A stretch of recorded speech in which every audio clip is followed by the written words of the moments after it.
Hello दोस्तों, फिर स्वागत है आपको अपने न्यूज़ चैनल पे लौना लक्ष्मी। तो भैया मैं लेके आ गया नया वीडियो जो है चौका जगह ललन टॉप और पहले लाइक तो आप। तो भैया आज मैं लेके आ गया एक ऐसा वीडियो जिसके लिए आप बहुत ज़्यादा कमेंट कर रहे थे और बहुत ज़्यादा इंस्टाग्राम पे मेरे को डीएम आ रहे थे। तो भैया आज कंपैरिजन होने वाला है लेटेस्ट लॉन्च करिश्मा XMR और अपनी भाई लॉन्डो की फेवरेट R15 V4। तो भैया दोनों में ही क्विक कंपैरिजन करने वाले हैं। तो क्या क्या चीज़ें होने वाली वो सारी चीज़ें देखेंगे। पहले तो आप लोगों ने ड्रैग रेस देख रखी, भाई इस गाड़ी ने इस गाड़ी को बीट कर दिया। वैसे आज तक इस गाड़ी को कोई बीट नहीं कर पाया था इस सेगमेंट में, लेकिन अगर देखा जाए तो सीसी में ये कुछ ज़्यादा है, लेकिन फिर भी इस गाड़ी को इसने बीट कर दिया। तो क्या दोनों गाड़ियों में अलग अलग मिलता है वो सारी चीज़ें हम लोग देखेंगे। तो अगर आप सामने से देखेंगे तो भाई सामने से कुछ इस तरीके का लुक यहाँ पे आपको देखने को मिल जाता है।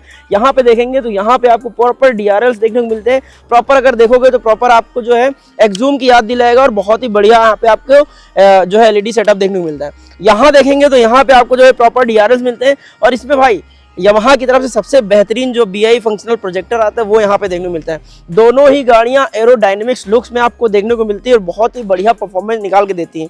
अगर मैं आगे टायर की बात करूँ तो देखिए टायर ग्रिपिंग्स देख लीजिए, प्रॉपर बहुत ही खतरनाक ग्रिपिंग्स, एकदम रोड वाले एकदम ट्रैक वाले ग्रिपिंग्स पे दोनों में देखने को मिलते हैं। अगर दोनों में डिस्क ब्रेक देखोगे तो भाई बहुत ही बेहतरीन कंपनी के यानी कि वाइब्रेक्स कंपनी के डिस्क ब्रेक देख रहे हैं। यहाँ अगर करिश्मा XMR में देखोगे तो यहाँ पे आपको जो है ABS के साथ डुअल चैनल ABS के साथ बहुत ही बढ़िया ग्रिप देखने को मिलता है, बहुत ही बढ़िया डिस्क पैड देखने को मिलता है। अगर टायर की बात करें तो 180 सेक्शन के यहाँ पे आपको टायर देखने को मिलता है ट्यूबलेस वाला। और यहाँ अगर आप R15 में देखोगे तो यहाँ भी वाइब्रेक्स के ही डिस्क कैलिपर यूज करे गए हैं। और इसमें भी अगर मैं साइज की बात करूँ तो यहाँ भी 180 सेक्शन का ही टायर देखने को मिलता है। मतलब अगर टायर की बात करी जाए, साइजिंग की बात करी जाए तो काफी बेहतरीन यहाँ पे दोनों में ही साइज देखने को मिलते हैं। और अगर मैं बाइट की बात करूँ दोनों ही कैलिपर्स की तो भाई वो तो खतरनाक ही होती है। और यहाँ पे अगर आप देखोगे तो अलॉयज की जो चेंजिंग है R15 में यानी कि यामाहा की तरफ से जो आपको अलॉयज दिए जाते हैं R15 में वो काफी इंप्रेसिव लगते हैं, क्योंकि पूरी बॉडी में सबसे ज्यादा हाईलाइट यहाँ पे आपको अलॉयज ही होते हैं। अगर यहाँ देखोगे तो यहाँ पर भी आपको हीरो की तरफ से अलॉयज मिले हैं मैट ब्लैक कलर में, लेकिन यहाँ पे जो है उतने ज्यादा इंप्रेसिव नहीं लग रहे हैं जी अकॉर्डिंग टू आपकी R15। इसमें XMR में देखेंगे तो यहाँ पे आपको टेलीस्कोपिक मिलता है जो कि मुझे पर्सनली नहीं पसंद है। यहाँ देखेंगे तो भाई यहाँ पे आपको गोल्डन कलर के USD फोकस देखने को मिलते हैं। पीछे अगर R15 में देखेंगे तो यहाँ पे मोनो क्रॉस देखने को मिलता है 6 स्टेप एडजस्टेबल, लेकिन यहाँ पर आपको जो है XMR में मिलता है mono shock with gas charge जो कि काफी बेहतरीन है। तो पीछे इस पे R15 में निसिन कंपनी का कैलिपर है। यहाँ देखेंगे यहाँ पे आपको वाइब्रेक्स कंपनी का कैलिपर है। अगर कैलिपर्स की बात करें तो यहाँ R15 में निसिन का कैलिपर दिया हुआ है जो कि मुझे नहीं सही लगा है कि भाई अगर वाइब्रेक्स आगे दे रहे हो तो पीछे भी वाइब्रेक्स ही दे देते तो कोई दिक्कत नहीं होती। अगर यहाँ आपका देखिए XMR में तो यहाँ आगे आपका वाइब्रेक्स दिया गया है, पीछे आपका भी वाइब्रेक्स दिया गया है, तो ये काफी अच्छा यहाँ पे आपको देखने को मिल जाता है। और यहाँ पे अगर मैं बात करूँ इस गाड़ी की बॉडी के बारे में तो यहाँ देखेंगे तो डेल्टा बॉक्स चेसी के साथ ये R15 आती है वर्जन 4 और यहाँ पे जो काफ़ी बढ़िया ये पावर जनरेट करके देती है लॉन्डो को। और यहाँ पे अगर मैं ग्राफिक्स की बात करूँ तो यहाँ पे आप देखोगे R15 में कुछ इस तरीके के ग्राफिक्स आपको देखने मिलते हैं। सबसे लेटेस्ट जो है ग्राफिक्स यहाँ पे जो है 2024 के यहाँ पे आपको देखने मिलेंगे। XMR में देखोगे तो यहाँ पर भाई आपको बहुत ही खतरनाक तरीके की जो है फ्रेम्स यहाँ पे आपको देखने को मिल जाता है। और अगर मैं ग्राफिक्स की बात करूँ तो यहाँ पे XMR के जो ग्राफिक्स है वो देखने को मिल जाते हैं। और अगर टॉप स्पीड की बात करूँ तो भाई बहुत ही बेहतरीन यहाँ पे टॉप स्पीड देखने को मिल जाती है दोनों ही गाड़ियों में अपने ही सेगमेंट में। यहाँ अगर मैं करिश्मा XMR की बात करूँ तो यहाँ पे 210 सीसी की है और यहाँ बात करूँ तो 155 सीसी की ये आपके R15 है। अगर सीट हाइट की बात करूँ तो भाई सीट हाइट जो है इसमें दोनों में ही काफ़ी बेहतरीन देखने को मिलती है। राइडर पोस्चर काफ़ी बढ़िया यहाँ पे दोनों में निकल के आ जाता है। जो आपका R15 में अगर मैं राइडर पोस्चर बता दूँ तो यहाँ पे देखेंगे तो यहाँ पे कुछ ऐसा एग्रेसिव हल्का सा एग्रेसिव लुक यहाँ पे आपको देखने को मिल जाता है, लेकिन इसकी जो सीट हाइट है वो काफ़ी सफिशियंट है 5'3", 5'2" वाले राइडर्स के लिए। अगर आप यहाँ XMR में देखोगे तो यहाँ XMR में जो आपकी सीट हाइट है वो थोड़ी सी मुझे कहीं ज़्यादा लगती है। उसका जो राइडर लुक है वो जो राइडर पोस्चर है वो थोड़ा एग्रेसिव नहीं है जैसे आपका अकॉर्डिंग टू R15 कि वहाँ पे आप थोड़ा झुक रहे थे, लीन हो रहे थे, लेकिन यहाँ पे आप प्रॉपर आराम से राइड कर सकते हैं। यहाँ पे आपको शोल्डर में स्ट्रेन नहीं होने वाला है, प्रॉपर आप अपनी राइड को एंजॉय कर सकते हैं।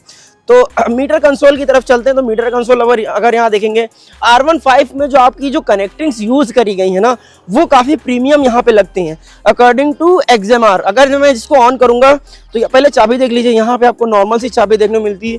अब ये मैं XMR की भी चाबी दिखा देता हूँ यहाँ, लेकिन XMR में चाबी देखेंगे तो यहाँ पे आपको वेब की देखने को मिलती है, लेकिन इसमें आपको नॉर्मल सी की देखने को मिलती है। जैसे मैं इसको ऑन करूँगा तो प्रॉपर आपका TFT डिस्प्ले देखने को मिलता है और ये कोई कलर TFT डिस्प्ले इसमें नहीं आता है और प्रॉपर इसमें सारी चीज़ें आपको देखने को मिल जाती हैं। ABS वगैरह सारी नोटिफिकेशन यहाँ देखने को मिल जाती है। इन्फो के बटन के साथ हर एक चीज़ मिल जाती है इसमें। तो इसको बंद करते हैं। अब चलते हैं हम XMR की तरफ। अगर XMR में देखेंगे तो इसमें भाई LED TFT मिलता है, लेकिन यहाँ पे थोड़ा सा मुझे अच्छा लगता है कि हीरो की तरफ से कि भाई हल्की सी यहाँ पे आपको कलर डिस्प्ले देखने को मिल जाती है। थोड़े थोड़े आप कलर देख रहे होंगे, जैसे रेड है, यहाँ पे ग्रीन देख रहे हो, यहाँ पे रेड देख रहे हो, थोड़ा लुक्स को अच्छा कर देते हैं। वैसे ज़्यादा चेंजेस नहीं होता है, लेकिन काफ़ी बेहतरीन हो जाता है। सारे नोटिफिकेशन वगैरह सारी चीज़ें यहाँ पे मिल जाती हैं। और यहाँ पे अगर कॉकपिट देखोगे तो यहाँ के कॉकपिट के अकॉर्डिंग मुझे वो वाला कॉकपिट मुझे ज़्यादा अच्छा लग रहा है R15 V4 का। लेकिन अगर यहाँ देखोगे तो यहाँ भी काफ़ी बेहतरीन आपको देखने को मिल जाएगा। और एक जो फीचर मुझे जो करिश्मा XMR का जो सबसे फालतू लगा है कि भाई वाइजर एक्सटेंड, ऐसे इसको दबा के जब करोगे तो आ जाएगा, ऐसे दबाओगे नीचे डालोगे तो ये मुझे कुछ समझ में नहीं आया। लेकिन ये काफ़ी यूजफुल हो सकता है आपके लिए अगर आप इसमें बड़ा वाइजर लगवाते हैं। अगर आपको कम हाइट चाहिए तो आप अंदर कर दीजिए, अगर ज़्यादा हाइट चाहिए तो आप बढ़ा सकते हैं। लेकिन ये जो भी कंपनी देती है तो सोच समझ के ही देती है। अगर मिरर्स की बात करी जाए तो मिरर्स यहाँ पे आपको देखने को मिल जाएंगे, कुछ इस तरीके के मिरर्स यहाँ पे आपको देखने को मिलते हैं। R15 में अगर आप मिरर्स देखोगे तो कुछ इस तरीके के मिरर्स आपको देखने को मिल जाते हैं। तो आप चलते हैं इसके इंजन की तरफ। अगर इंजन आप देखोगे यहाँ पर R15 में तो यहाँ पे आपको देखने को मिल जाएगा भाई बहुत ही बेहतरीन VVA टेक्नोलॉजी के साथ यहाँ पे आपको ये इंजन देखने को मिल जाता है।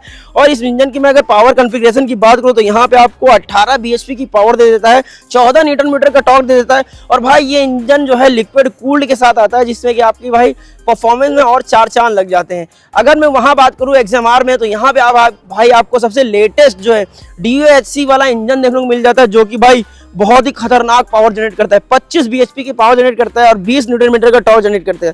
अगर दोनों में ही माइलेज की बात करूँ तो भाई R15 आपका अप्रॉक्स 40 से 45 का माइलेज दे देती है। अगर मैं XMR की बात करूँ तो यहाँ पे आपको अभी इसका माइलेज तो मैंने टेस्ट नहीं किया, लेकिन फिर भी जो आपका एस्टिमेटेड एक माइलेज है वो आपका 30 से 32 का माइलेज यहाँ पे आपका एस्टिमेटेड है। और अगर मैं बात करूँ इन दोनों में ही क्या आपको मोड्स कैसे मिलते हैं, आपका XMR में कोई भी मोड नहीं मिलता, लेकिन यहाँ पे आपको R15 V4 में आपको 2 मोड देखने को मिल जाते हैं, ट्रैक एंड स्ट्रीट मोड।